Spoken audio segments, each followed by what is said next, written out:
Thank you, Madam Chair. I'm particularly concerned by the hidden fees that the ticketing industry charges American consumers at the very end of the purchase process. And we're all familiar with this. You search for a ticket online and one price is initially displayed, but when you go to check out, hefty fees are added and the final price is much higher than the original price shown. There was a 2016 report by the National Economic Council that stated, I quote, "At the worst, such fees can be fraudulent or deceptive. At a minimum, they make prices unclear, hinder effective consumer decision-making, and dull the competitive process." So let me start with Ms. Howe.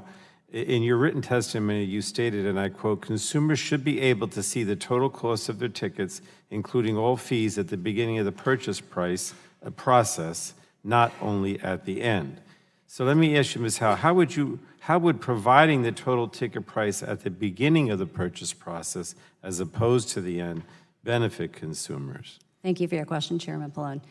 We believe that providing full disclosure of not just the face value of the ticket, but the fees will help aid a consumer in making the right decision. So instead of getting so far down the purchase path, you should know up front what you're paying for and where those fees are going.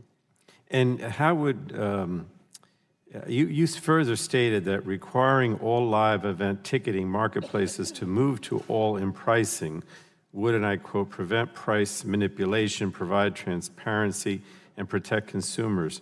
But is it Ticketmaster's position that it would support all-in pricing?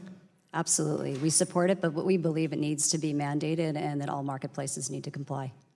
So if, as a dominant player in the industry, if you voluntarily implemented this, I mean, you don't see that as being effective? You think it has to be mandated by law? It's a good question. The reason we don't believe it's going to be effective is that it's confusing to consumers. Right now, you need consumers to understand apples to apples. And today, if you look at Ticketmaster and you go to another marketplace, that ticket may seem more expensive, but the other marketplaces are marking that down and putting fees as high as 40 to 50% on the back end. So they're making ill-informed decisions if you don't have apples to apples. Okay. Now let me ask Mr. Perez, I'd like to get your views on this issue of all-in pricing. In a briefing with the committee staff, I understand you told the committee that disclosure of a ticket's full price needs to occur as early in the purchase process as possible.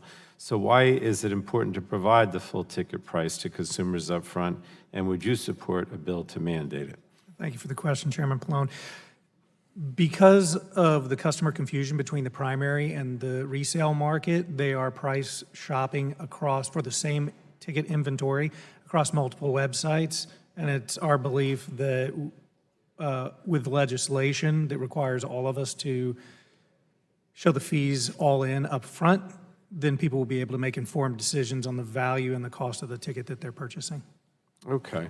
And then let me finally ask Ms. Burns. I understand that StubHub implemented all-in pricing from 2014 to 15, but ultimately moved away from that model. Why did StubHub move away from all-in pricing, and do you believe StubHub's experience would have been different if other players in the industry had followed your lead? Yeah, and I just want to make one clarification. Sure. We actually do show all-in pricing on our site today, and we allow it through search as well as ticket listing pages.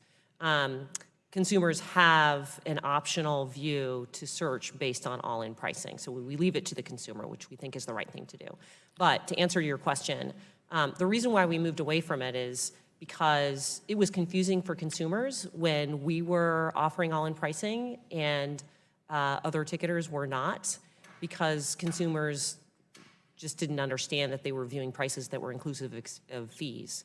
They thought they were viewing prices that were exclusive of fees. So for all-in pricing to work, we believe there needs to be clear guidelines, clear requirements on what constitutes all-in pricing, as well as universal and consistent enforcement. Okay. Well, I think it's critically important that consumers have complete information about how much they're going to spend on tickets at the beginning, not at the end. I think all three of you agree. So going forward, I hope the industry will cooperate with us in our efforts to put the consumer first. And all of you said that you would support a mandate. And Ms. Burns, I appreciate your adding that we have to be specific about what that means, because I think that's important too. Thank you. Thank you, Madam Chair.